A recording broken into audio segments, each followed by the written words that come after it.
Olá, pessoal! Tudo bem? Sou a professora Núbia de Química e hoje nós vamos dar continuidade aos conteúdos sobre funções inorgânicas. Na aula passada a gente trabalhou substâncias caracterizadas como ácidas e hoje a gente vai trabalhar sobre substâncias caracterizadas como básicas. Então o tema da aula de hoje é bases, classificação, propriedades, fórmulas e nomenclatura. Bom, qual é a definição de base segundo Arrhenius? Então, Arrhenius disse que base é toda substância que em meio aquoso libera como único ânion OH-. Então, aqui nós temos essa solução de NaOH. Então, essa substância em contato com a água libera dois tipos de íons. NH+, que é classificado como cátion, e OH-, que é classificado como ânion. Então, todas as vezes que a gente tiver uma solução em meio aquoso, o que significa meio aquoso? Que o solvente é a água. E a gente tiver como íon ânion OH-, nós vamos ter uma substância básica. E aqui nós temos a reação de duas substâncias básicas, o hidróxido de sódio e o hidróxido de cálcio. Então, nós temos aqui a base reagindo com a água, liberando dois tipos de íons, H+, OH-. Aqui nós temos o hidróxido de cálcio em meio aquoso, onde a água é o solvente. Então, nós temos o íon cátion, 2+, e o íon OH-. E a gente vai falar agora sobre as propriedades dessas substâncias. E por que é importante a gente trabalhar essas propriedades? Para que você possa identificá-las no seu cotidiano e trazer aplicações no seu dia a dia. Então, a primeira propriedade da base é a sua própria definição. Então, base, a primeira propriedade, ela precisa apresentar o ânion hidroxila. Então, o OH-, o nome desse íon é hidroxila. Então, a gente tem aqui a formação dessa base que é chamada amônio, tá? E como que surge essa base? Através do borbulhamento do gás amônia. Então, quando a gente borbulha gás amônia em água, a gente tem a liberação do cátion NH+, e temos a liberação do OH-. Então, a primeira propriedade importantíssima, que é a sua característica, é a presença desse ânion, que o nome dele é hidroxila. Segunda propriedade é o sabor adstringente. Então, nós temos aqui o leite de magnésia, a banana verde, o caju. Então, essas substâncias, elas são básicas e têm o sabor adstringente. Terceira propriedade, nós temos aqui que toda substância básica em meio aquoso conduz eletricidade. Por que isso acontece? Porque elas formam soluções eletrolíticas. E o que significa uma solução eletrolítica? Significa uma solução que tem íons. Então, aqui ao lado, a gente pode observar íons negativos e íons positivos. Então, todas as vezes que você tiver uma solução eletrolítica, você vai ter a presença de íons. E é por isso que tem corrente elétrica. Na maioria das bases, elas são sólidas, que é outra característica, com exceção da amônia, como a gente viu anteriormente, que ela é um gás.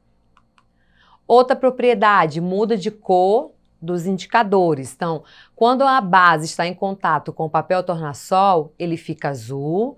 Quando está na presença de fenolftaleína, essa base fica vermelha.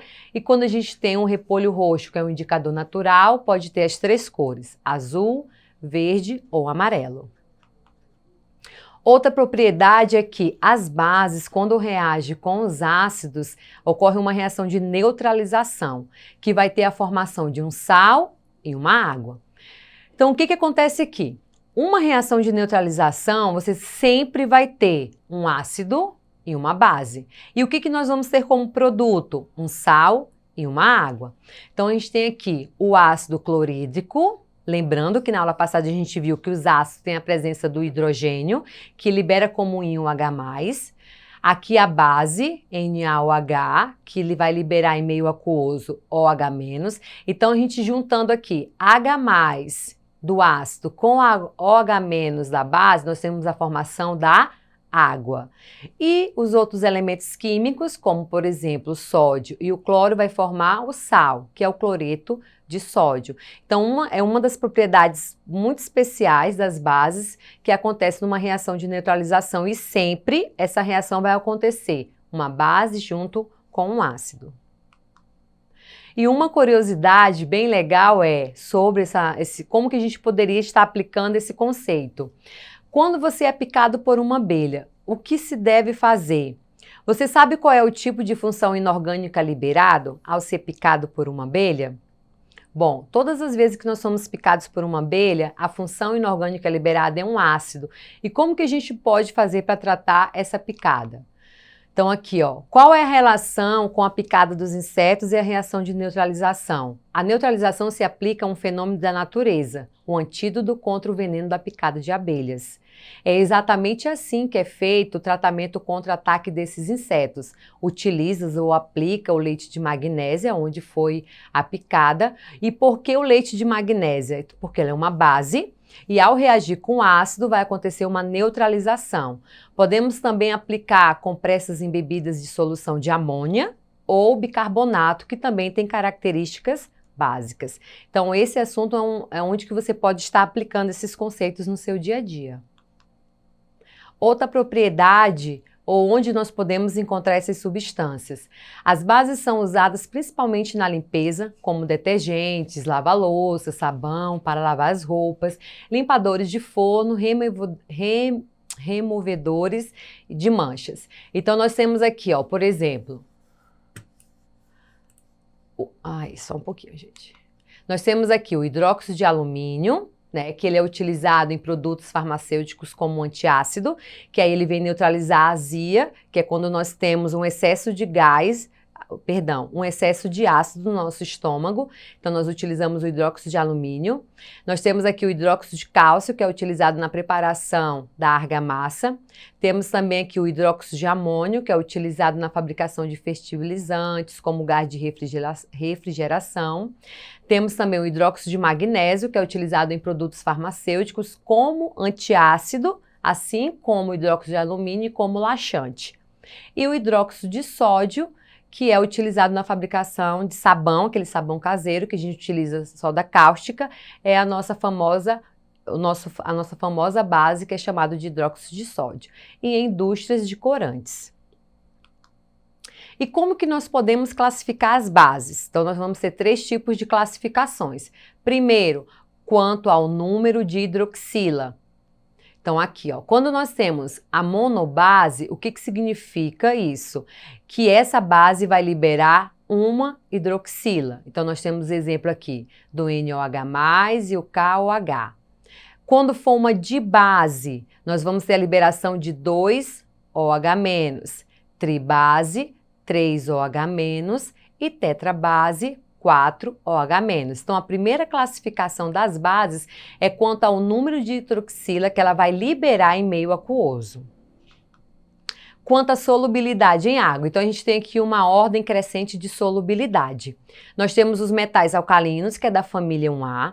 Então, todas as vezes que a gente tiver um metal alcalino ligado à hidroxila, a gente vai ter uma base solúvel. Nós temos aqui no meio os metais alcalinos terrosos, que é a família 2A. Então, todas as vezes que a gente tiver elementos químicos da família 2A ligado à hidroxila, nós vamos ter bases pouco solúveis.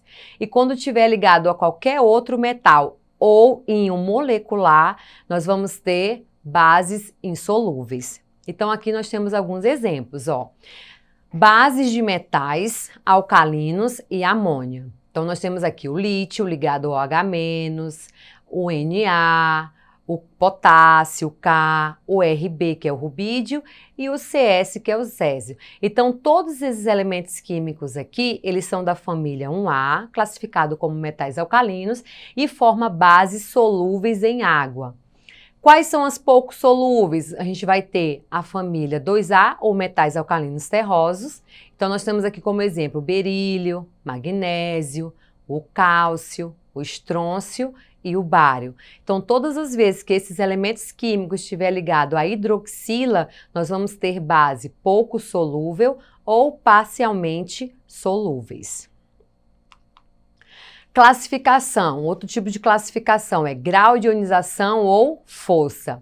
Como que a força de uma base ela é determinada? Pelo grau de dissociação, que é outra característica muito importante das bases. Então, toda base sofre dissociação. E o que que isso significa, dissociação? Significa separação de íons. Então, o que que a gente pode estar associando? Se é separação de íons, significa que os elementos químicos dessas substâncias são ligados através da ligação iônica, ok? Então, a gente tem aqui a fórmula, né, o alfa, que é igual ao número de unidades dissociadas dividido pelo número de unidades adicionadas. Então, quando você for resolver algum exercício sobre grau de dissociação, o exercício vai trazer para vocês essas informações, ok?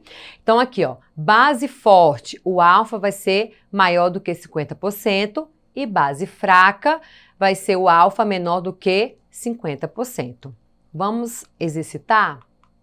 Então, aqui, ó, uma certa base possui cerca de 3 moléculas dissociadas em água, quando 60 são adicionadas. Qual o seu grau de dissociação? Então, nós temos aqui a fórmula e a gente precisa identificar qual é o número de moléculas dissociadas. Então, nós temos aqui, ó, 3 moléculas. Quais são as unidades adicionadas? 60. Então, substituindo na fórmula, nós vamos ter 3 dividido para 60. A divisão vai dar 0,05 e para que a gente possa ter o grau de dissociação, a gente precisa multiplicar por 100. Então, multiplicando, nós vamos ter 5%. Então, essa base possui o grau de dissociação igual a 5%. Outro exemplo. Quando 300 unidades de uma base são adicionadas em água, porém apenas 90 delas são dissociadas, qual a classificação que essa base deve receber? Então, novamente, nós temos aqui 300 unidades adicionadas, então o problema já te traz essa informação, e 90 delas foram dissociadas, então a gente vai substituir na fórmula. 90, tá aqui, ó, são as dissociadas, dividido para 300, que são as unidades adicionadas. Então, 90 dividido para 300, nós vamos ter 0,3. Multiplicado por 100, nós vamos ter 30%. Então, como o grau de dissociação da base é maior do que 5%, ela deve ser considerada forte. E nós temos aqui a nomenclatura. Então, como que acontece a nomenclatura das bases? Nós vamos utilizar a palavra hidróxido, D, com a preposição D, e o nome do elemento químico ou do cátion que está ligado à hidroxila. Então, por exemplo, aqui no primeiro exemplo, nós temos Na. Então, o nome desse elemento químico é sódio. Então, a gente coloca aqui hidróxido, preposição D e o nome do elemento químico, sódio. Nós temos aqui o elemento químico K, o nome dele é potássio. Então, nós vamos colocar hidróxido de potássio. E aí nós temos aqui um elemento químico da família 2A, que é o magnésio. Então, a gente vai colocar a palavra hidróxido, preposição D, e o nome do elemento químico, que é magnésio. E aqui para a gente fazer mais um exercício. Urtiga é o nome genérico dado a diversas plantas da família das urticáceas, cujas folhas são cobertas de pelos finos, os quais liberam ácido fórmico, que em contato com a nossa pele produz uma grande irritação. Dos produtos do uso doméstico abaixo, qual você utilizaria para diminuir essa irritação? Então, o exercício já está te dando uma grande informação, que vai ser liberado um ácido. Então, como que você vai diminuir essa irritação? Fazendo uma reação de neutralização. Então, para neutralizar esse ácido, nós vamos utilizar uma base. Então, aqui na letra A, vinagre. Vinagre é uma substância, como a gente viu na aula passada, caracterizada como ácida. Sal de cozinha, ele é um sal, como o nome já diz. Óleo é uma substância que contém gorduras.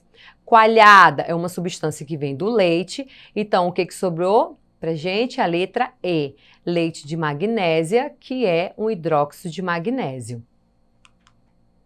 E por fim, a gente trabalhou nessa aula de hoje sobre as bases, suas propriedades. Algo que é muito importante estar associando é toda base em meio aquoso libera como único ânion OH-, e que essas bases, uma das propriedades principais é a reação de neutralização. Não deixe de acessar a plataforma Eduque para rever essa e outras aulas e bons estudos. Tchau, tchau!